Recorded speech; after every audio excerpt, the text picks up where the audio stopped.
সবাইকে নারী দিবসের শুভেচ্ছা জানিয়ে শুরু করছি আজকের ভ্রমণের গল্প। Welcome back to travel with Tahmina.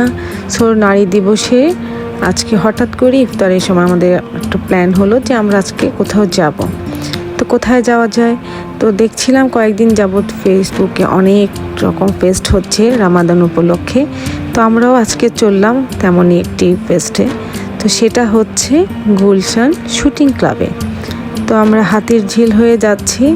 বেশি রাত ছিল না, 9:30 আমরা রওনা দিয়েছি, কিন্তু কেমন যেন রাস্তাঘাট নিরিবিলি মনে হচ্ছিল। তো আমরা যাচ্ছি শুটিং ক্লাবের দিকে। পৌঁছে গেলাম গুলশান শুটিং ক্লাবে, যেখানে হচ্ছিল গ্লোবাল রামাদান ফেস্ট। আমি কয়েকদিন যাবতই দেখছিলাম যে এখানে একটা ফেস্ট হচ্ছে, যেটা নাকি একটু বিশেষ। কেন বিশেষ সেটা আমি বলছি। তো আমরা প্রথমেই এন্ট্রি করলাম ভিতরে। এখানে এন্ট্রি কোনো ফি লাগেনি। তো ভিতরে খুব সুন্দর করে আলোকসজ্জা করানো ছিল, আর ভিড় মোটামুটি ছিল, তখনও খুব একটা ভিড় হয়নি, মোটামুটি খালি ফাঁকা ফাঁকাই ছিল। তো আমরা সবাই চলে গেলাম ভিতরে।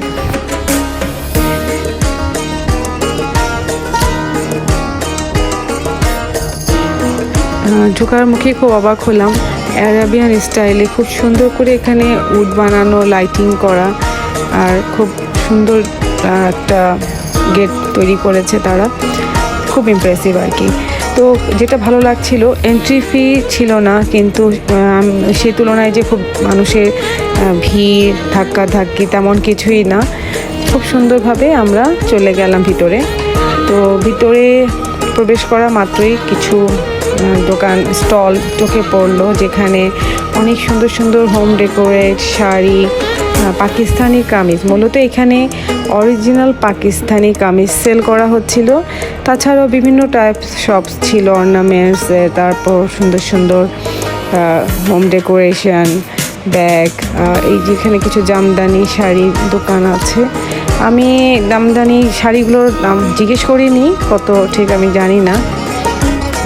ছেলেদের পাঞ্জাবি কালেকশন খুব সুন্দর ছিল, কিন্তু আমি যেটা বলবো যে অরিজিনালের জন্য কি না, মানে এখানে এত দাম ছিল, আমার তো ঢুকে দাম জিজ্ঞেস করে মাথা পুরো গরম হয়ে গেছে। কয়েকটা ড্রেস খুব ভালো লাগছিল, তো আমরা সবাই মিলে ঘুরে ঘুরে দেখছি। তো পুরা জায়গাটাতে ভিতরে এয়ার কন্ডিশন করা আছে। আমরা আসলে এসেছিলাম যে জিনিসটা, যে জায়গাটা মেনলি যাব, তার আগে আমরা স্টলগুলো ঘুরে ঘুরে দেখছি। এখানে কিছু সুন্দর সুন্দর নাইস কালেকশান আছে। তো একটা ড্রেস আমার খুব ভালো লেগেছিলো, একদমই সিম্পল। তো ওইটার দাম যখন জিজ্ঞাসা করলাম, বললো 7,500। আমার তো মানে কি বলবো, আমার রাতটা কেঁপে উঠলো এটার দামটা শুনে, যে এত সিম্পল একটা আমি 7,500। তারপরও কি আর করা, আমরা আর ওখান থেকে নিলাম না। এই ড্রেসটা খুবই ভালো লেগেছিল আমার। এইটাও ঠিক সেরকমই 10,000 টাকার দাম। কিছু কিছু দোপাট্টা, ওদের এই কালারফুল কিছু কোটি, অনেক ভালো ভালো জিনিস ছিল, কিন্তু মানে দামের কারণে কিছুই আমরা নেইনি। তো এই যে এখানে কিছু ইউনিক অর্নামেন্টস আছে, এই যে সুন্দর সুন্দর দুল, তারপরে কানের, গলার, হাতের চুড়ি, আংটি। তো আমরা ঘুরে ঘুরে এগুলো দেখছি।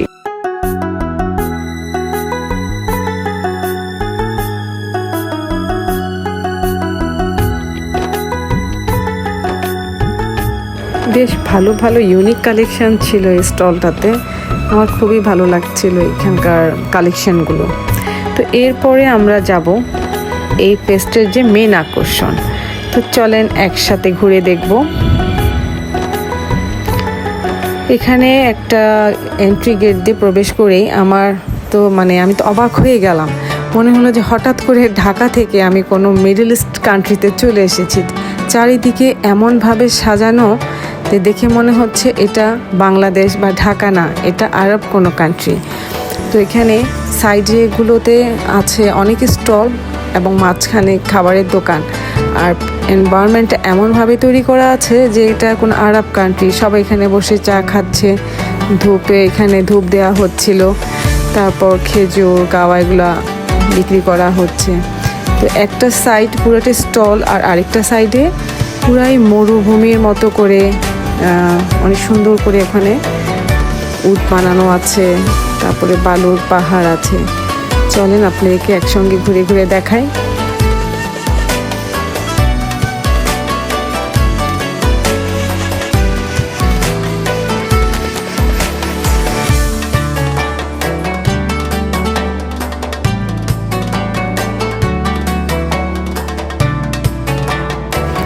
এরপর এইখানে যে একটা এন্ট্রি পথ দেখছেন, এখান দিয়ে ভিতরে প্রবেশ করলেই একটা সেট আপ করা আছে, যেখানে আমাদের নবীজি সাল্লাল্লাহু আলাইহি সাল্লামের জীবনের বা তার যে লাইফস্টাইলের যে জিনিসগুলো আছে খুব সুন্দর করে সেট আপ করা। তো এখানে ঢুকে এমন এক রকম অনুভূতি হচ্ছিল যে আমি সেই সময় চলে গিয়েছি যখন আমাদের নবীজি সাল্লাল্লাহু আলাইহি সাল্লাম কীভাবে থাকতেন, তার বাসস্থান কেমন ছিল, সেভাবে এখানে একটা সেট আপ করা। এবং সত্যি এটা প্রশংসনীয়, এত সুন্দর করে করেছে সব সেট আপ যে অবাক হওয়ার মতো।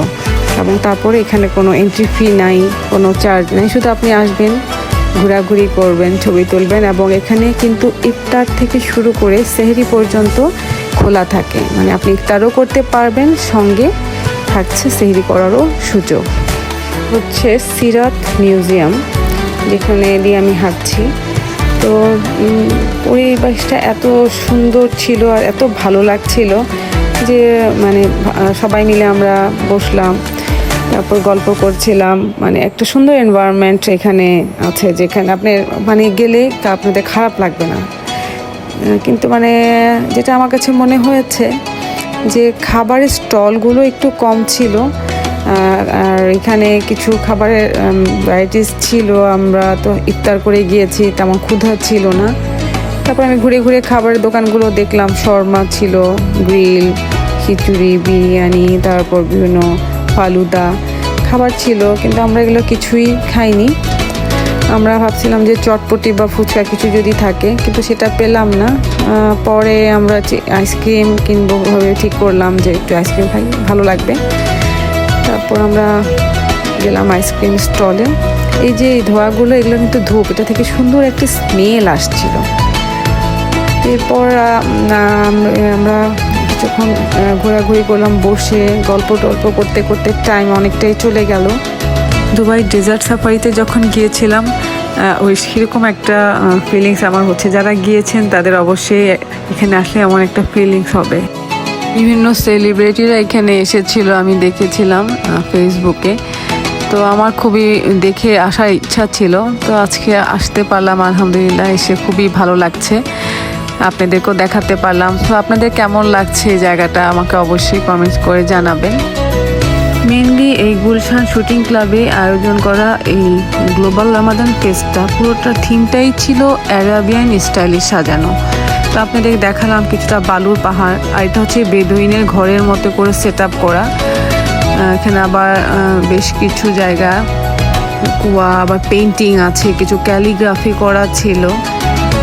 সব মিলিয়ে মনে হচ্ছিল যেন আমি মানে ঢাকাতে না বা বাংলাদেশে না, কোনো মধ্যপ্রাচ্যের কোনো মরুভূমি শহরে চলে এসেছি।